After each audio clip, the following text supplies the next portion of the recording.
Hello again, thanks for watching as always. I'm Zach Jones, President of Ascend. And I'm Lauren Burton, the Director of Digital Strategy for Ascend. And if this is your first time watching, thanks so much. If you're a repeat viewer, we greatly appreciate it. In case you are new, Ascend is a digital marketing agency that works with community colleges, college systems, and workforce development agencies to increase awareness, generate leads, etc. And today we want to talk about a survey that we just did of prospective college students. And I feel that we learned a lot about some of their trends and behaviors and preferences in terms of how they use the web and how they want to learn about colleges. So let's just dive right into our first stat. So we asked a question about how people pay attention to ads that they encounter on social media, across the web, YouTube, etc. And as you can see, we found that 64% of high school and college age students that are, considering going to college are saying they will pay attention to ads online as long as they are relevant. Yeah. So that's the big thing I want to point out here, just from the strategy side of thing, is as long as they are relevant. So I guarantee that number would drop drastically if it was just ads online in general. So the reason that these kids are paying attention to these ads is because they're saying they're relevant to them. So if you're showing a high school or college age kid an ad about a nursing home, they're going to view that as irrelevant, and they're going to say they don't like to see ads online. But if you're showing them ads about schools or ads about test prep or clothing brands they may be interested in, like all the activities that kids these days enjoy, then they're going to be more relevant to them, and they're going to say they pay attention to them more. So the takeaway from here is definitely utilize online ads, but then also utilize relevant, highly targeted online ads so that kids are going to say, yeah, we pay attention to them, and they are going to say, yeah, we'll click them, and then you should be good. And typically when we do surveys like this number is artificially lower because a lot of people just instinctively say, oh, I never click ads, because ads are an annoyance depending on how they're displayed and the exact website where they're seeing the ads. So in actuality, this number could very well actually be higher. What's next? So the next slide we have is 45% of high school and college students use YouTube more than 3 hours a day. That's pretty incredible. Yeah. We all use YouTube from time to time. It's clear that and this is no surprise, maybe people wouldn't have guessed more than 3 hours. Obviously, we know that trends are changing drastically. People are consuming content from non-traditional sources. But the numbers are clear. If you want to reach this demographic, especially if you want to present video ads, which we highly recommend, by the way, YouTube is probably where you should start. Oh, yeah, definitely. So YouTube's kind of transitioned from being a place where people would go and watch music videos or these like how-to videos from like these beauty vloggers and all of that to now, with YouTube Red, they have where you can watch TV shows now and movies. You can get news segments. You have all these YouTube influencers that have millions of followers. So, this literally is where kids and adults also too are living more these days. And so running video ads, if you're not doing that, you're missing out on a huge audience that you could be targeting, and an engaged audience, because a lot of times they run those video ads before the actual video starts that people are wanting to watch, or in the middle of them. So then you're kind of forced to watch it. So, it's a no-brainer. Definitely. And we see these ads. You've seen these yourselves, I'm sure, these 5-second ads. You can't skip them. You have to watch all 5 seconds. But it's become a science. How can we create a 5-second ad? And it can be done. You can make a very engaging ad that can just pique their interest in 5 seconds. One other point I'll make before we move on to the next statistic is, oftentimes people kind of hesitate to consider YouTube because it is more expensive than, say, Facebook or Instagram. That certainly is the case. But look at the time they're spending here. Video ads are more engaging. It may not be for every budget, but it is something you definitely need to consider and see if you can make it work. Yeah, and just one other point I would also make is, unlike, obviously we're a fan of programmatic display ads and everything. We do them for our clients, so I would never say don't do them. But like with video ads, you're kind of the only one that's the center of their attention. Whereas with programmatic display ads, you've got your ad here, and then there might be one above you and one below you. Whereas like with video ads, there's nobody else running a video at the same time that you're running your ad. That's a great point. So like you have a highly engaged audience, and if they don't take action right away by like clicking with in your ad to go to your landing page, you've at least planted that seed. And subconsciously you're going to be back there. And then like when they do see a programmatic ad of yours on a website that they go to, then they'll think back to that video, and then they're much more likely to click that programmatic ad as well. That's a great point. What's next? So 6 times as many high school and college age students claim Snapchat as their primary social platform over Facebook. So we've all seen the studies that teenager and maybe even in the 20s, this group is using Facebook less and less. It's more the parents of these people are using Facebook more, and this demographic is using it less. Our recent studies showed, as you can see here, that Snapchat is definitely growing at the expense of Facebook.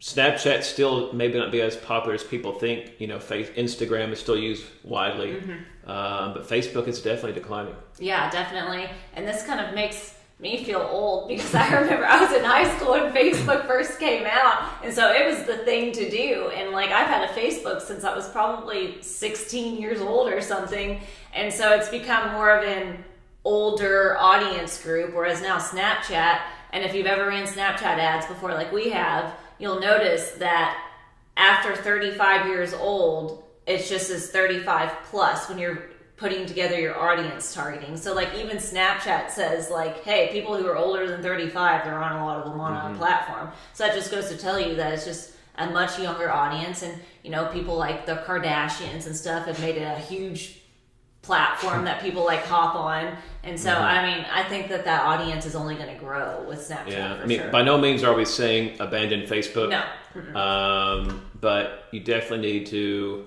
In the past, we've even said start with Facebook, and we still believe that. It can be you get great value from Facebook, but you need to consider other options. You're not going to be able to capture that entire audience, certainly not with a high level of engagement, as you can see here, unless you start to include some other platforms. Yeah, and I definitely would still say absolutely start with Facebook and Instagram, because Facebook owns Instagram, obviously.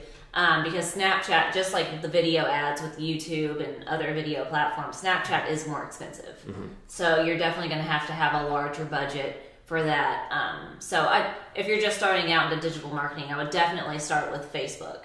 But Snapchat definitely should be added to your strategy fairly quickly. You don't want to miss out on that audience group. So let's move on. So the next slide we have is 89% of 35 to 44-year-olds would use a chatbot to learn more about a college. So chatbots, they've been around for a while. They're really starting to take off in popularity. We are actively recommending them to a lot of the customers that we work with. There are lots of questions around chatbots, as there should be, because the technology is still new, and a chatbot is not at the point where it can fully replace a human. But I think the significance of this statistic is, if you were to ask someone, which age group do you think is most likely to want to interact with a chatbot? I think everyone would probably instinctively say an 18-year-old.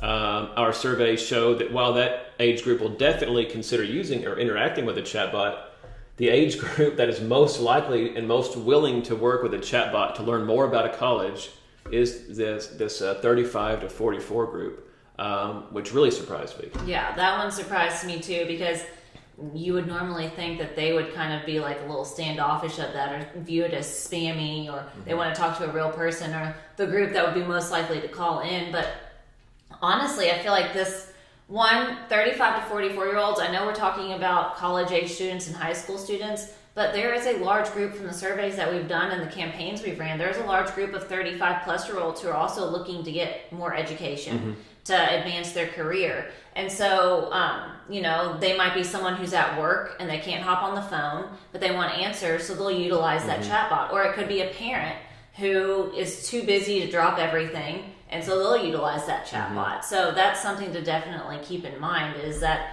chatbots are being utilized by people and they're in demand by people. Absolutely. So if you're on the fence about a chatbot and you're thinking maybe this isn't worth the expense because you think only the younger audience is going to interact with it, I think this study shows that you should reconsider that. Definitely. And I mean, it takes a lot of work and it takes a lot of research, and it will require a developer and people with certain skill sets, but it definitely would be well worth it adding it to your website. So definitely. What's next? 47% of people considering college are between the ages of 13 and 24. So this covers several spectrums here. You know, most states now are pretty active with their dual enrollment programs. Most of our customers have that in existence. So this kind of covers that group. It also, of course, includes the traditional 17 and 18-year-olds. But as you can see, we went up to, age 24. So right at about half of people are considering college. I think I'd be interested to see this number and how it sort of fluctuates over time, if it fluctuates at all. But I think people are seeing that our economy is advancing in complexity, and I think more and more people, even those outside of this age bracket, maybe traditionally thought they would not go to college, I think they're starting to see that they could get left behind. They need some sort of training, whether it's some sort of job training or a technical degree or whatever.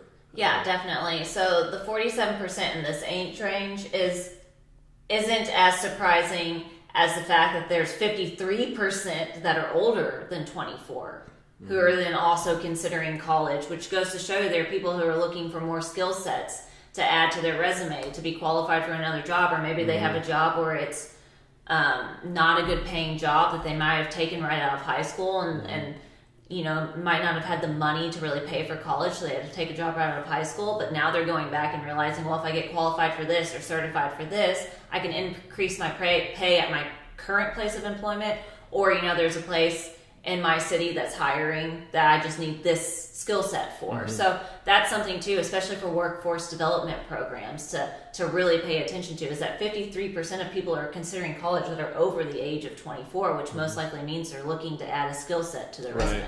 And we'll here in a moment we'll show you how to get the full details of this entire survey, but 7% of persons, I think 55 and over, are considering going to college or going back to school.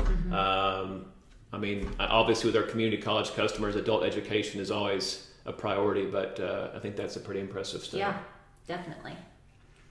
And the next one that we have, and this is our last one, is that Instagram is the most used platform amongst high school and college students. Probably not a huge surprise here. It's always great to see data confirm what you already suspect.